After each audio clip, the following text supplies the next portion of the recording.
Jesus estava caminhando com seus discípulos quando fez uma pergunta importante. Ele perguntou: "Quem dizem os homens que eu sou?" Os discípulos responderam: "Alguns dizem que és João Batista, outros Elias e outros Jeremias ou um dos profetas." Jesus então perguntou: "E vós, quem dizeis que eu sou?"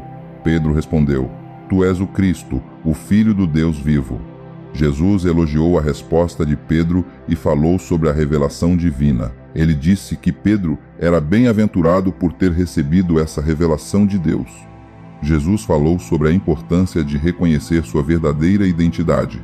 Os discípulos refletiram sobre a profundidade da pergunta de Jesus. Eles compreenderam a importância de seguir a Jesus como o Messias. Jesus falou sobre a missão que tinha pela frente. Os discípulos sentiram-se inspirados pela sabedoria de Jesus. Eles perceberam a importância de seguir os ensinamentos de Jesus. Jesus falou sobre a vida eterna e o reino de Deus. Os discípulos ficaram maravilhados com a mensagem de Jesus. Eles decidiram seguir os ensinamentos de Jesus com mais fervor. Jesus falou sobre a glória que viria através do sacrifício. Os discípulos compreenderam o chamado de Jesus para servir. Eles sentiram-se tocados pela mensagem de amor de Jesus. Jesus falou sobre a importância de amar e servir aos outros. Os discípulos decidiram dedicar suas vidas ao serviço de Deus. Eles sentiram a presença de Deus nas palavras de Jesus. Jesus falou sobre a necessidade de morrer para dar fruto. Os discípulos compreenderam a metáfora do grão de trigo. Eles refletiram sobre o significado do sacrifício. Jesus falou sobre a recompensa para aqueles que servem.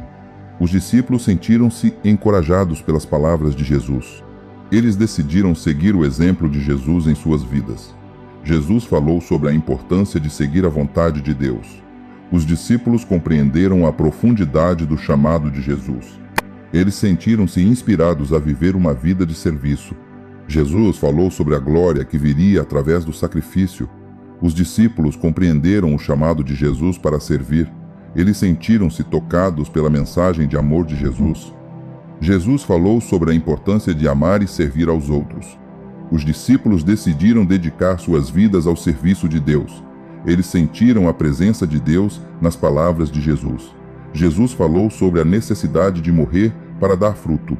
Os discípulos compreenderam a metáfora do grão de trigo. Eles refletiram sobre o significado do sacrifício.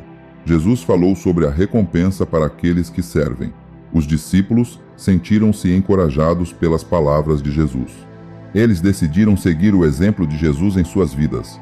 Jesus falou sobre a importância de seguir a vontade de Deus. Os discípulos compreenderam a profundidade do chamado de Jesus. Eles sentiram-se inspirados a viver uma vida de serviço. Jesus falou sobre a glória que viria através do sacrifício. Os discípulos compreenderam o chamado de Jesus para servir. Eles sentiram-se tocados pela mensagem de amor de Jesus.